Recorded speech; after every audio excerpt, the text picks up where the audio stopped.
my life. The same, every time I do a monthly stop, it's the same places every month.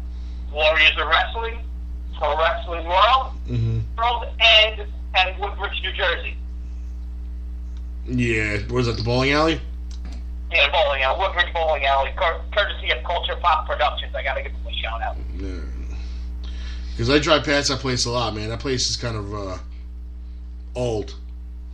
Yeah, well, and look, it's a spot where people want to pay to bring them in. I ain't gonna turn down a payday. Man, we gotta build a venue. That's what we need to do. We need to build a central venue, or rent just somewhere in central Jersey where it's just gonna be nothing but wrestling related things that go on there, and they can just come to us and say, hey, we want to rent your building out for the weekend. We got some, we have a match, we have promotions, we have guys that we're bringing in, we want to do a meet and greet. Like I am shocked that nobody's had done this yet. Well, the market is too oversaturated with other things, with all other wrestling related things going on. It's just that idea probably has been passed around 1,000 times. It's just everybody wants to be in this for themselves, Yeah, but the problem is that where are you gonna go? You're gonna go to a sports store in the mall, and then if you do get a huge draw, the mall gets pissed off at you because you got a line going down the mall outside, and you have to pay however X amount of dollars for mall security. Yeah, I mean that's nonsense. And then where else are you gonna have it at like a Funkenstein Wrestling Superstore or Matt Tremont store where you have very limited space, and you can't really have it in the fall and the winter because it's outdoors and it's cold.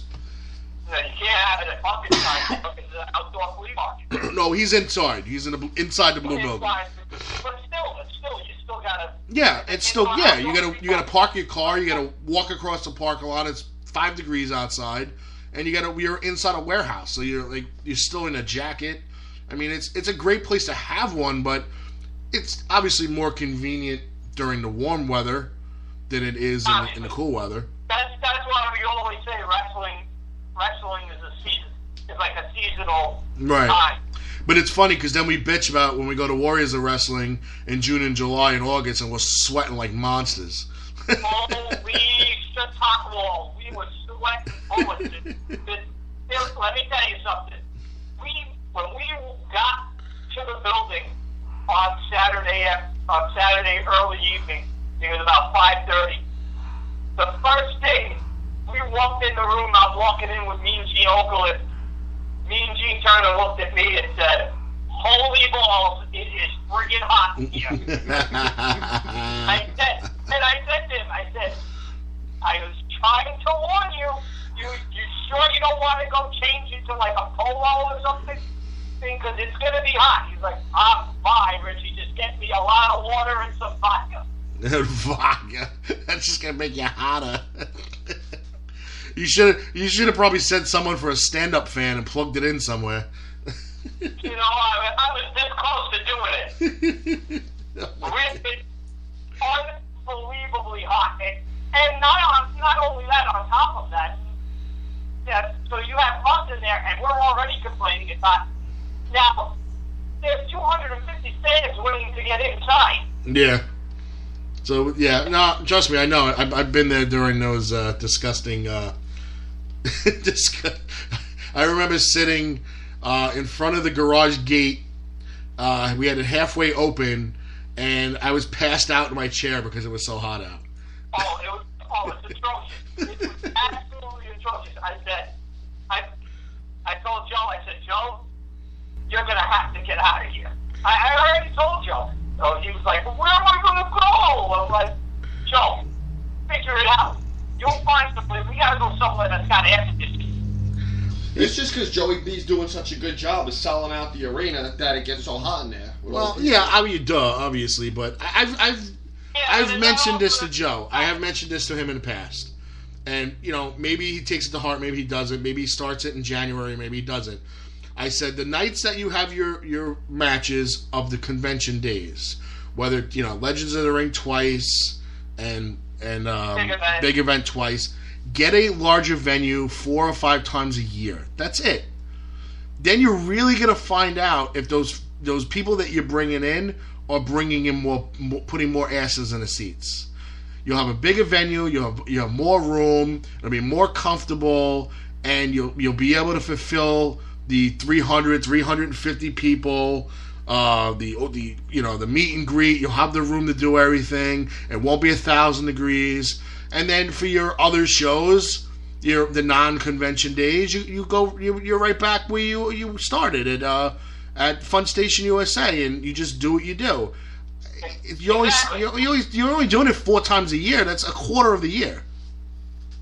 Or if he brought in a bigger name like he had Damien Sandow, I have no idea what he's going to do for there. But I think Sandow is going to put 250 people in the seats.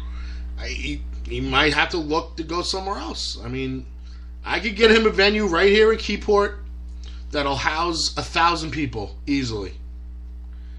But again, and it's air conditioned.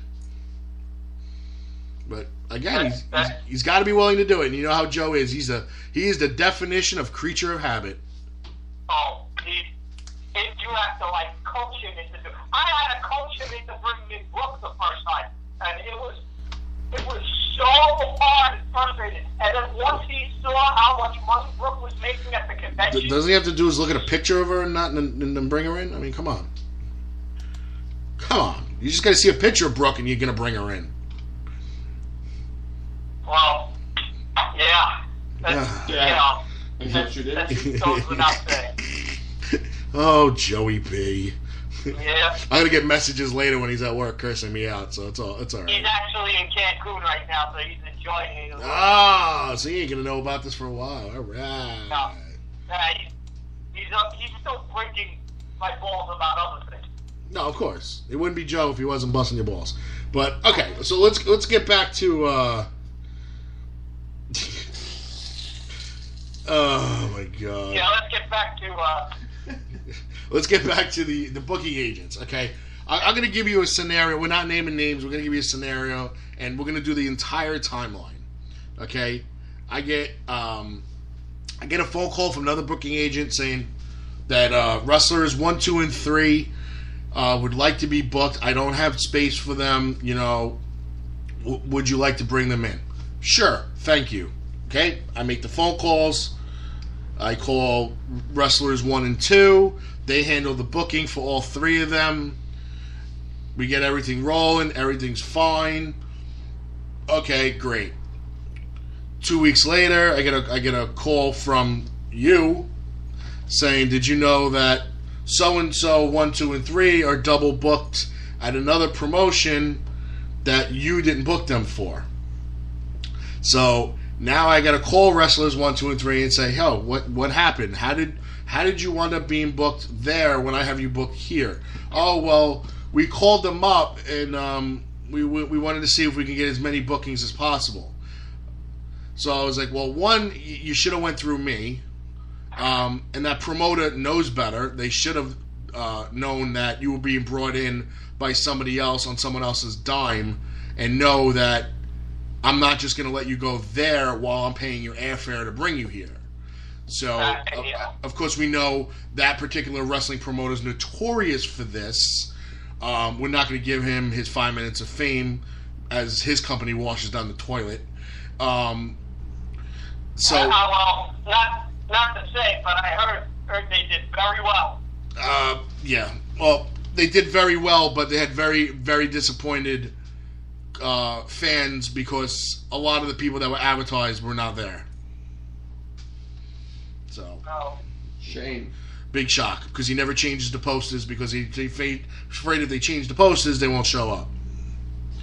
So, okay, I had to handle it myself. Now this other wrestling promoter doesn't talk to me because I stiff-armed them and told them they're not coming to your show. I booked them. I brought them here. I flew them here. They're going to the shows that I booked them for.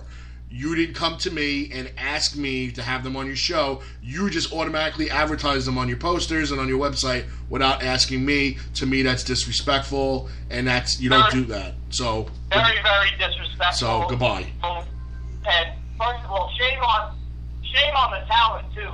Yes. Not for not saying anything, because if I had a talent that was brought in by me on their on my dime and whatever, the talent would reach out to me and tell me, saying, hey, I got somebody else calling me. I have promoter Schmo calling me.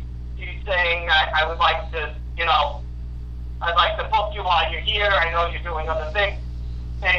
The right way to do it is, hey, that sounds great. I'm happy you want to book us, but we have to check with the people that booked us they're first. bringing us in. Right, exactly. Talent has to stay loyal to the people. But when you have that wrestling fed owner who basically fed him a lot of crap of, look, I'll pay you this to come to my show, and you can keep all your gimmick money. It sounds too good to be true, not knowing that he's just trying to screw me over. So that's kind of what it is. He tried to give them a guaranteed amount of money plus whatever they sold gimmick, and they would make a lot of money that night. I understand what you're saying, but again, it all comes back to the talent being loyal to you. Right. So they have to come back to you and tell you that what you call it, hey, this is what it is, and I can turn around and tell, oh, I'm already booked that night, I'm sorry, or you could have a situation like that. Yeah, no, exactly. I 100%. Okay, so now moving on. Okay, now the agreement was they were going to drive in from the two different locations they were coming from. I was going to kick the money for gas and tolls, obviously, hotel, meals, the whole deal. They all got appearance fees.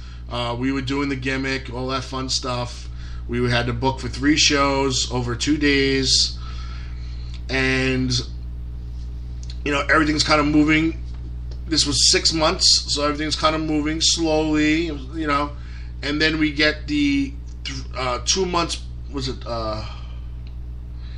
3 weeks prior to the show, I get the phone call that 1 and 2 now needs a flight because they're not going to drive up because it's too long of a flight and they have a baby. They never told me their intentions with the child, if they were bringing the child or not, which I thought very weird because that's something I should know, is if there's going to be a child behind the table or not. But that, I was not told about that. But apparently there was trying to find a way to bring the baby, but then when I told them that it's not a place for a child, especially a newborn, and they needed to get a babysitter, so they said, all right, they need a flight. So I booked them a flight 3 weeks before. So needless to say, that flight was expensive because the longer you wait to book the flight, the more money they are. Yeah, okay? Of course. Then 3 days after that, I get a phone call from wrestler A. He needs a flight because he has to go to another promotion's pay-per-view. Trying to say this right. Another company's pay-per-view on that Sunday, which means he's missing one of my signings. And we've asked him about this months ago, and he said he didn't have to go, or it wasn't going to affect him. Well, I can attest to that because there's no surprise, and there's no. It's TNA, and TNA is notorious for doing this at the last minute, telling their talent. They don't tell their talent nothing. Well, the problem is that through other people that work for TNA, we knew about these taping, this pay-per-view, months in advance. So I don't know how the talent doesn't know that they're on the pay-per-view now. It's not like they have a lot of talent. They got 15 people to pick from. I know, but it's not. They don't tell the talent anything. The talent is the last ones to know. We know before the talent does. That's kind of sad. It's very sad. So I'm like, all right, no problem. I got him a flight. His was, it's from the New England area. Wasn't that expensive. All right, fine. 3 days after that, I get a call from 1 and 2 again that 2 can't come to the convention after I booked that flight. That he has to work 6 months in advance notice, and I guess they forgot to ask off from work. And our